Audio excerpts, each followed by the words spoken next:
Now, the World Food Programme says it faces critical funding challenges in scaling up food aid as millions around the world face hunger following conditions worsened by the El Nino weather pattern that led to poor harvest last year. The El Nino weather, marked by warming sea surface temperatures in the Pacific Ocean, causes extremes such as scorching weather in some regions of the globe and heavy rains and flooding in other countries. Watch this. One of the countries already hard hit is Ethiopia, facing what could be its worst drought-related emergency in 50 years. Drought conditions triggered by the El Nino phenomenon have persisted since early 2015, with similar conditions extending into Sudan and Eritrea. These areas should be green and full of plant life, especially during this time of the year. Severe drought in some regions have caused successive harvest failures and widespread livestock deaths.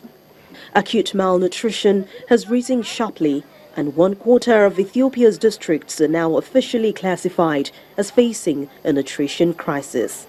According to the World Food Programme, 10.2 million people in Ethiopia require urgent humanitarian assistance.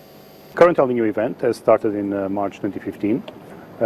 Has peaked in December, being one of probably the strongest in record, and will wind down towards the middle of 2016. Its effects, however, will be felt all the way to early 2017, and these effects have been widespread geographically.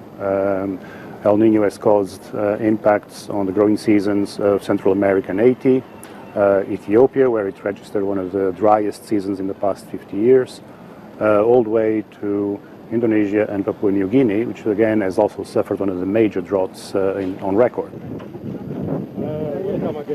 UN Secretary General Ban Ki-moon and WFP Executive Director Etherine Cousin visited the drought-hit region of Arsi in Ethiopia to help raise awareness of the worsening hunger crisis.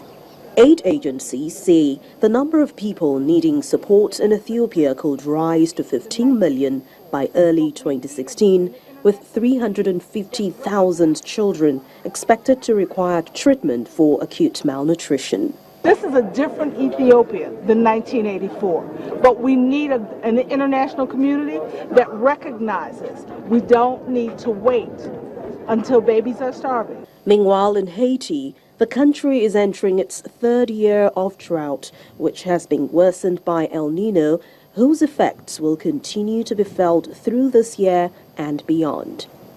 Consecutive years of drought have caused many farmers to lose a significant part of the harvest they depend on to feed their families. The number of food insecure people in Haiti doubled in less than 6 months, according to preliminary results of a new study conducted by WFP and the government. These results suggest that over 1 million Haitians are currently facing crisis levels of food insecurity and need immediate assistance.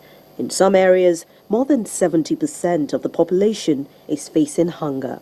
We have to walk 6 hours to find water. Children get hungry on the way and they arrive late to school because of the drought, because they have to get water. But the headmaster cannot punish them because he understands the situation. The 2015 spring harvest, which accounts for over 50% of national annual farm production, fell below average, with losses of up to 70% in some areas in Haiti. According to WFP, 1.5 million people are at the risk of facing food insecurity in Haiti by March 2016. Let's talk about the business of fishing. North Africa's Mauritania has launched a new fisheries transparency initiative that will work towards tackling the unregulated, unreported, and the secretive nature of fishing practices that facilitate overfishing all around the world. Overfishing and other threats have been blamed for a 50% drop in fish stocks across the globe. Indonesia and Senegal have also weighed in and announced their commitment to the Mauritania's initiative. Mauritania has some of the world's richest fishing grounds along its 720-kilometer Atlantic coast. Like other coastal nations, it depends heavily on its fisheries for jobs, food and nutrition. But overfishing, ecosystem damage and climate change threaten Mauritania and other fisheries, while repeated studies show the benefits of better management. On Nakot's beach, hundreds of wooden canoes used by small-scale fishermen must go further out to the sea and stay there longer to net even smaller catches. With foreign fishing fleets taking enormous quantities of fish and using methods that often destroy the ecosystem, the effects are evident for artisanal fishermen like 47-year-old Baro Diop. There are big boats coming here to the sea, big trawlers which destroy the seagrass. And the seagrass these trawlers destroy is where the fish live. If this grass disappears, then the fish too will disappear. It's a worldwide problem. The World Wildlife Fund, WWF, said last year that the amount of fishes in the oceans have halved since 1970 in a plunge to the brink of collapse caused by overfishing and other threats. Damage to coral reefs and mangroves, which are nurseries of many fish, are to problems led by overfishing. Other threats include coastal development, pollution and climate change, which is raising temperatures and making waters more acidic. For the fishermen, the future of fishery is of paramount importance. There will be generations and generations to come. We want our children and grandchildren to find more fish. We want them to live better than us. Mauritania hosted the international conference in the capital, Nakot, to officially launch the FITI. Mauritania's President Mohamed Abdelaziz, Senegal's President Macky Sall, as well as other senior representatives were there.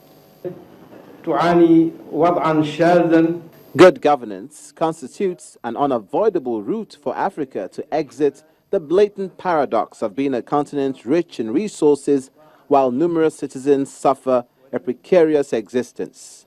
Peter Haig, who set up Transparency International and is chairman of FITI Advisory Group, says openness and collaboration were key in the fishing sector. I have experienced with my own groups and seen with my own eyes how the combination of the wisdom and the strengths and the objectivity of this combination, of this magical triangle of government, civil society and private sector can really achieve tremendous improvements. Experts say closing fishing grounds and cracking down on illegal fishing gives stocks a chance to recover some grounds, such as those of Fiji, have been revived by stronger protection. World marine fish catches dipped to 79.7 million tons in 2012 from 82.6 million in 2011. This is according to the United Nations Food and Agriculture Organization. Safeguarding the oceans can help economic growth, curb poverty, and raise food security. Okay, we will talk about the world of stocks away from fish and droughts and food insecurity. We'll talk about the Securities and Exchange Commission interface with retail investors in Nigeria next week. That's next on the program. We'll be back.